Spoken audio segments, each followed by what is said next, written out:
Et salut à tous, moi c'est Arthur, ça fait quelques mois que je suis revenu en France après mon PVT en Australie. Comme vous pouvez le voir, je suis dans mon nouveau van, enfin je dis nouveau mais c'est le tout premier van que j'achète.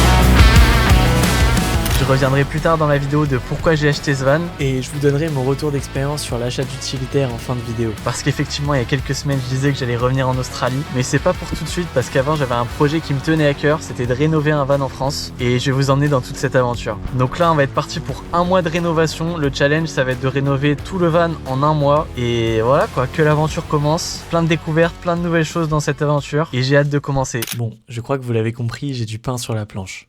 Je commence par retirer tous les éléments déjà présents à l'arrière. Apparemment, ce van a eu plusieurs vies. Et vous allez vite voir qu'en démontant toutes ces plaques de contreplaqué, je vais pas être au bout de mes surprises.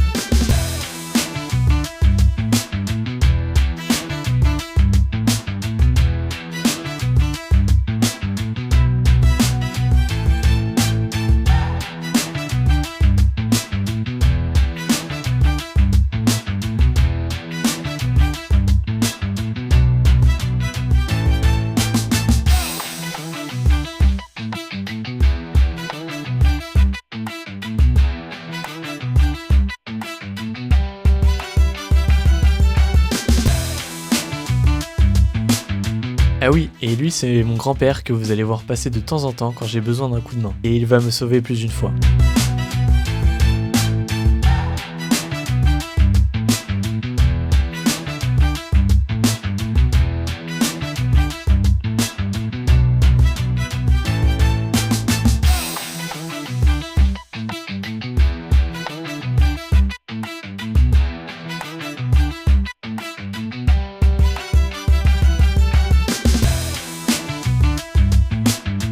On voit qu'il y avait un peu d'isolant au plafond, donc je le mets de côté parce qu'il pourrait m'être utile pour la suite. On a aussi retiré la cloison de séparation pour avoir plus de surface dans l'espace habitable. J'ai ensuite attaqué le démontage du plancher d'origine, et c'est là que je vais tomber sur le pire.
Finalement j'ai bien fait de l'enlever parce qu'il y a carrément plein de bois pourri en dessous. T'as de l'eau qui s'est accumulée partout là en fait. Ça devait être bien humide à cet endroit là. Maintenant je vais essayer d'enlever tout le plancher qui reste pour voir ce qu'il y a en dessous et pour voir si c'est isolé ou pas. Vu l'épaisseur qu'il y a entre la tôle et le plancher d'origine, à mon avis c'est pas isolé.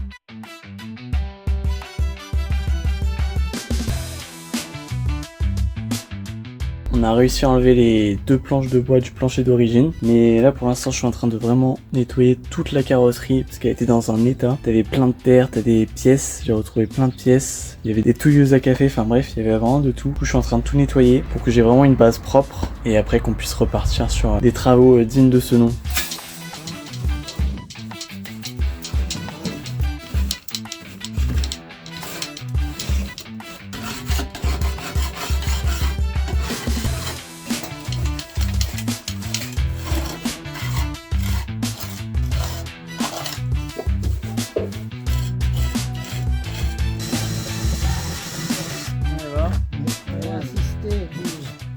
Et franchement, la saleté et la crasse, c'était rien comparé à cette foutue colle qui m'a pris au moins une journée à retirer. Voilà, dites-vous que la vidéo est accélérée en x50 là. Il y en avait même sur le sol, j'en pouvais plus de gratter. Bon, là je suis en train de retirer toute la colle qu'il y avait sur la carrosserie. En gros, il y avait les planches de contreplaqué grises avant et ils avaient vissé les plus mis une colle horrible à enlever. Ça avance petit à petit du coup. Le niveau je le hausse, posé boulevard Haussmann.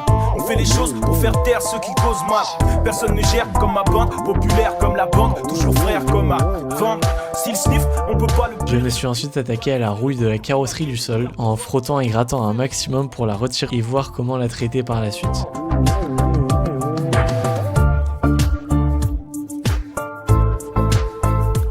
Enfin, le nettoyage final. D'abord un petit coup d'aspirateur, puis le nettoyage de la carrosserie. Pour ça, rien de compliqué. Un récipient avec du vinaigre ménagé et de l'eau, et on frotte avec une éponge longtemps. Regardez-moi comment c'est satisfaisant de voir toute cette crasse et poussière se transformer en carrosserie toute blanche. On pourrait presque dire que le van est neuf, mais n'abusons pas. De faire le bilan, je fais taire le milieu comme un jeune Ronaldo à l'Inter de Milan. Philly flingue de retour dans cette shit. On bâtit la muraille comme dans l'ancienne Chine. Si, 1 pour les Clio, 2 pour les Renault. Renoir, je suis un trio, flamme olympique comme au JO.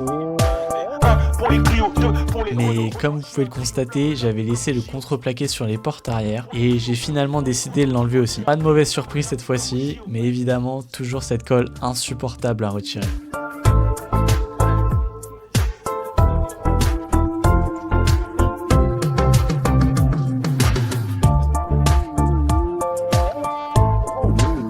J'ai enfin le van à poil tout propre, mais il reste une étape primordiale pour attaquer l'aménagement. C'est de couvrir toute la rouille pour éviter qu'elle se répande et attaque la carrosserie.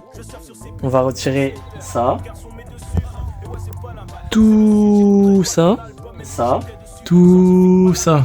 Enfin bref, il y a de la rouille partout. Aujourd'hui, on va traiter tout ça à l'anti-rouille. Et quand t'as fini de mettre ton anti-rouille sur tous tes points de rouille, pense bien à nettoyer ton pinceau avec du white spirit et à laisser aérer pendant plusieurs heures. Je suis au studio, je gratte des lyrics, grille des capellini. Ancienne ou nouvelle école, moi toutes les classes éliminent. Ninja de l'underground, sans pas les coups du nombre de ventes. Donne dada contre bande. J'essaie de vivre ma vie, ils veulent me dire comment faire. Arrivé terre, je m'échappe à l'arrivée terre. Bon, pendant que la peinture anti-rouille sèche, laissez-moi vous donner quelques conseils, certes basiques, mais qui pourront vous servir si vous avez un projet similaire au mien. Avant toute recherche d'annonces, de véhicules ou de marques, définissez bien votre projet, c'est hyper important.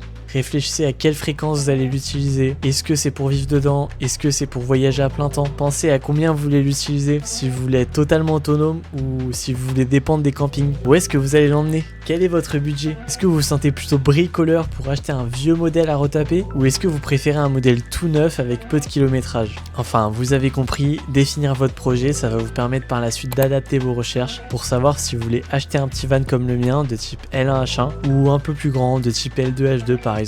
Vous trouverez donc le modèle qui vous correspond le mieux suivant tous vos critères. Lors des recherches, demandez évidemment toujours les papiers du véhicule, l'historique, faites un essai, demandez des photos et posez un maximum de questions. Plus vous avez d'informations, mieux c'est pour vous. Et n'hésitez pas à compléter en commentaire si j'ai oublié des informations. Concernant mon projet, j'avais prévu de prendre une journée pour mettre à nu le van, mais comme vous l'avez vu dans cet épisode, j'ai eu des surprises et ça m'a pris 3 jours pour parvenir à nettoyer toute la carrosserie. Donc j'ai déjà du retard sur mon planning initial, mais c'est les aléas des véhicules d'occasion. Et je trouve que ça pimente un peu l'aventure en vrai. Et en parlant de la carrosserie, j'ai enfin fini de peindre tous les points de rouille. Donc je vous donne rendez-vous au prochain épisode pour attaquer la pose du sol. Je vais essayer de réutiliser celui d'origine et on verra bien comment ça rend. En attendant, je vous dis salut!